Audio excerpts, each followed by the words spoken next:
Shalom, puji Tuhan, hari ini kita boleh menaikkan pujian kepada Tuhan kita. Kita bersyukur kepada Dia karena Tuhan kita baik, dan saat ini kita boleh ada karena semua karena anugerah Tuhan. Mari saudara kita menaikkan pujian ini.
Salam, saudaraku yang dikasihi oleh Tuhan, puji Tuhan.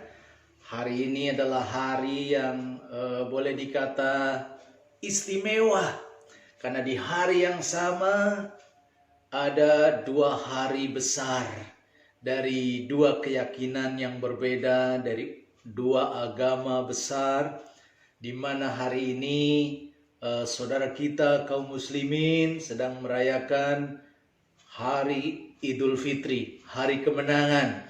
Tetapi kita juga umat Nasrani di hari yang sama, yaitu saat ini kita merayakan hari kenaikan Tuhan Yesus ke sorga, hari kenaikan Isa Al-Masih. Jadi dalam satu hari ini sama-sama merayakan hari kemenangan Idul Fitri adalah hari kemenangan, tapi Isa Al-Masih, kenaikan Isa Al-Masih juga adalah hari kemenangan, di mana Dia mati, bangkit, dan hari ini adalah hari kenaikan di mana Tuhan Yesus naik ke sorga.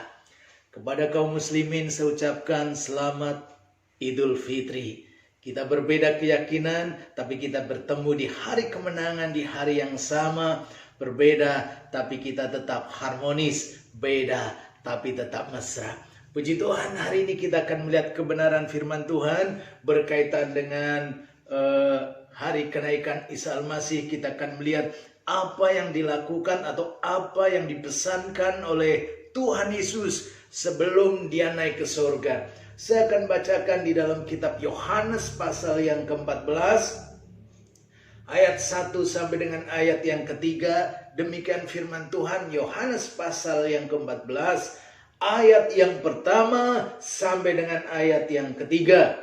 Janganlah gelisah hatimu, percayalah kepada Allah, percayalah juga kepadaku. Di rumah Bapakku banyak tempat tinggal. Jika tidak demikian, tentu aku mengatakannya kepadamu, sebab aku pergi ke situ untuk menyediakan tempat bagimu. Dan apabila aku telah pergi ke situ dan telah menyediakan tempat bagimu, aku akan datang kembali dan membawa kamu ke tempatku, supaya di tempat di mana aku berada, kamu pun berada. Dari 3 ayat ini ada beberapa pesan yang dilakukan, yang diberikan oleh Tuhan Yesus kepada umatnya. Pesan yang pertama di sini, Tuhan Yesus katakan sebelum naik ke sorga, Tuhan Yesus katakan, janganlah gelisah hatimu. Saudara sekalian yang dikasihi oleh Tuhan, hari-hari ini, bukan saja negara kita, tapi seluruh dunia sedang dilanda yang namanya kegelisahan. Kita tahu bahwa yang namanya wabah corona belum berakhir. Virus corona belum berakhir, dan dampak daripada corona ini telah menimbulkan banyak sekali dalam segala bidang kehidupan. Dan itu berpengaruh terhadap jiwa manusia, terhadap hati manusia, dan banyak orang akhirnya mengalami yang namanya kegelisahan. Gelisah artinya tidak tentram, ada was-was, ada kekhawatiran. Bukan saja dirasakan oleh rakyat jelata, tetapi para petinggi negara, petinggi negeri, pejabat juga banyak yang sedang mengalami kegelisahan. Mereka masih menanti dalam kegelisahan. Apakah virus corona akan segera berakhir?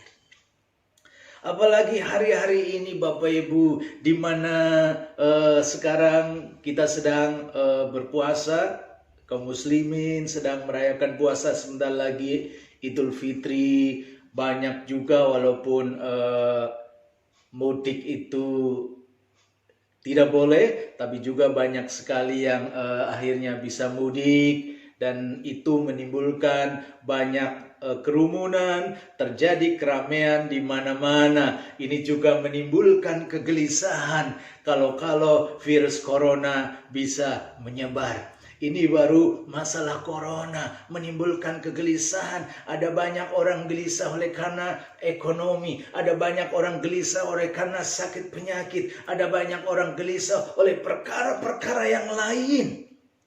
Tetapi pesan Tuhan Yesus hari ini, sebelum Tuhan Yesus naik ke sorga, Tuhan Yesus katakan, janganlah gelisah hatimu.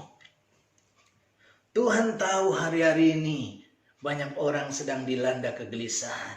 Mungkin ada di antara saudara Bapak Ibu sekalian yang hari ini mendengar firman Tuhan ini sedang gelisah.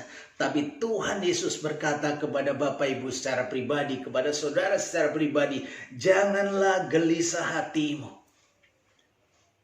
Kemudian kalimat berikutnya Tuhan katakan, percayalah kepada Allah, percayalah juga kepada aku. Bagaimana mengatasi kegelisahan di sini? Tuhan Yesus pesan, perintahkan supaya setiap kita percayalah kepada Allah. Percayalah juga kepadaku, kata Tuhan Yesus. Ingat Bapak Ibu, kita punya Allah. Kita punya Tuhan yang bukan saja berkuasa, tapi Dia maha kuasa. Dia bukan saja maha kuasa, tapi kita punya Allah yang peduli terhadap setiap kita. Allah yang teramat sangat mengasihi kita. Sehingga ketika kita gelisah dan kita mau percaya kepada Dia, mau mengandalkan Dia, Allah siap menolong dan siap memberikan jalan keluar bagi setiap kegelisahan kita. Allah sanggup, Allah mampu menolong setiap pergumulan kita. Apapun pergumulan dalam hidup kita, kita punya Allah yang peduli. Kita punya Allah yang mengasihi kita. Kita punya Allah yang siap untuk menolong setiap persoalan dan pergumulan dalam hidup kita. Sehingga kegelisahan akan segera hilang dari hidup kita. Tapi Tuhan minta supaya kita percaya kepada Dia. Andalkan Dia. Allah sanggup mengatasi segala masalah yang terjadi dalam hidup kita, bahkan masalah yang terjadi di sekitar kita. Termasuk Allah sanggup mengatasi wabah corona yang sedang melanda dunia ini, yang sedang melanda negara kita. Allah mampu mengatasi itu semua. Bagian kita adalah percaya kepada Dia dan taati setiap protokol kesehatan yang memang sudah dicanangkan buat setiap kita. Percaya kepada Allah. Tapi Tuhan Yesus juga berpesan, percaya kepadaku. Kita percaya kepada Allah, kita juga percaya kepada Yesus. Karena Yesus adalah Allah yang mampu dan sanggup melakukan segala perkara. Apa yang bagi kita tidak mungkin, apa yang bagi orang lain tidak mungkin, apa yang bagi kanan, kiri, depan, belakang tidak mungkin. Tapi bagi Yesus selalu mungkin. Dan Dia siap menolong setiap kegelisahan kita. Itu pesan yang pertama.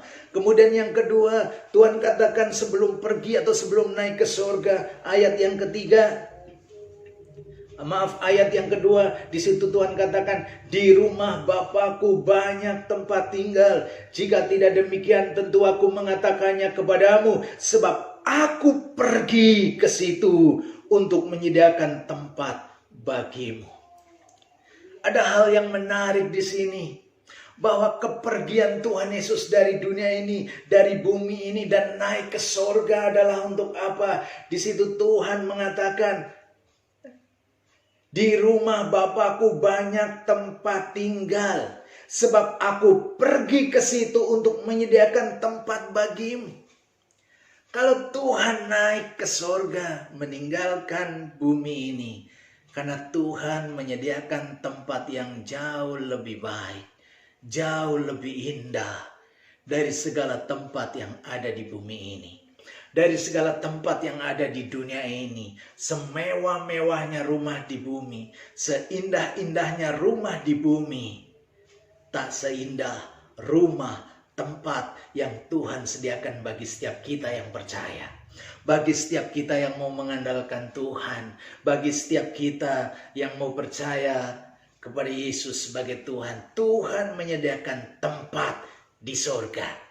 Ternyata di surga itu ada banyak tempat tinggal yang Tuhan sedang siapkan, Tuhan sedang sediakan. Tuhan menyediakan tempat bagi masing-masing pribadi kita. Bagi masing-masing pribadi kita yang percaya kepada Dia, ada rumah yang indah, ada rumah yang teramat sangat indah yang Tuhan sediakan bagi kita. Dan pesan berikutnya Tuhan katakan ayat yang ketiga, dan apabila aku telah pergi ke situ dan telah menyediakan tempat bagimu. Ketika Tuhan sudah membangun rumah di surga bagi setiap kita, dan rumah itu sudah selesai di sana, dibangun. Tuhan katakan, aku akan datang kembali dan membawa kamu ke tempatku, supaya di tempat di mana aku berada, kamu pun berada. Suatu saat nanti, Isa Al-Masih, Tuhan Yesus Kristus akan datang kembali dari surga turun ke bumi. Untuk apa? Untuk menjemput kita yang percaya kepada Dia. Untuk menjemput kita yang beriman kepada Dia. Bagi kita yang masih hidup, kita langsung diangkat oleh Tuhan. Bagi mereka yang sudah mati dan percaya kepada Bapa, kepada Kristus, akan dibangkitkan. Kemudian sama-sama dijemput oleh Tuhan. Dan yang luar biasa, Tuhan katakan, aku akan datang kembali dan membawa kamu ke tempatku. Tuhan akan menjemput kita dan membawa ke tempat di mana Tuhan berada. Supaya di tempat di mana aku berada, kamu pun berada. Ada hal yang luar biasa. Ada hal yang sangat indah dan sangat menarik. Suatu saat nanti, sekarang Tuhan naik ke surga, kita rayakan. Suatu saat nanti akan datang ke bumi menjemput kita. Sekarang Dia masih menyediakan tempat bagi setiap kita yang percaya, yang beriman kepadanya. Suatu saat Tuhan akan datang yang kembali, yang kedua kali, menjemput kita, membawa kita, dan kita akan dibawa ke tempat di mana Tuhan ada. Dan yang luar biasa, kita akan tinggal bersama dengan Tuhan Yesus selama-lamanya. Tuhan katakan, supaya di tempat aku berada, kamu pun berada. Kita menikmati persekutuan yang indah, persekutuan yang manis, persekutuan yang begitu intim dengan Tuhan kita selama-lamanya. Inilah pesan Tuhan sebelum naik ke surga. Yang pertama, jangan gelisah. Yang kedua, kalau Tuhan meninggalkan dunia ini dan naik ke surga, sedang menyediakan tempat bagi kita. Ketika tempat semua sudah disediakan, Tuhan akan datang kembali ke bumi menjemput kita dan membawa kita untuk tinggal bersama dengan Tuhan selama-lamanya. Kalau Tuhan sudah menjamin kita masa depan nanti, sudah menyediakan tempat bagi kita. Pertanyaannya, masihkah kita membiarkan hidup kita dipenuhi dengan kegelisahan? Masihkah kita membiarkan hidup kita dipenuhi dengan kekhawatiran? Ingat, kita punya Tuhan yang selalu mengasihi kita. Siap menolong kita. Bukan saja pada saat kita di bumi ini. Tapi Tuhan juga siap menjemput kita suatu saat nanti. Dan membawa kita untuk bersama-sama kita tinggal dengan Dia. Biarlah kebenaran ini boleh menjadi perenungan bagi setiap kita. Tuhan Yesus memberkati. Kita akan berdoa. Terima kasih Tuhan untuk kebenaran firman-Mu yang sudah Engkau nyatakan buat setiap kami. Biarlah kebenaran ini tertanam dalam roh kami, dalam jiwa kami, dalam hidup kami. Engkau terus memberkati umat-Mu, Engkau terus memberkati bangsa kami yang masih dilanda corona. Biarlah bangsa kami segera terlepas dari wabah ini, sehingga pemulihan segala bidang boleh terjadi atas bangsa kami. Mau berkati para pemimpin negeri ini dari presiden sampai dengan tingkat yang paling bawah. Mau beri kepada mereka hati yang takut akan Tuhan senantiasa. Hati yang terus mau menyembah, beribadah dan mengagungkan nama Tuhan. Hati yang bijaksana. Terima kasih Bapa, terpujilah nama-Mu. Kami berdoa, kami bersyukur di dalam nama Tuhan Yesus Kristus. Haleluya. Amin. Salam sehat, salam bahagia. Tuhan Yesus memberkati. Haleluya.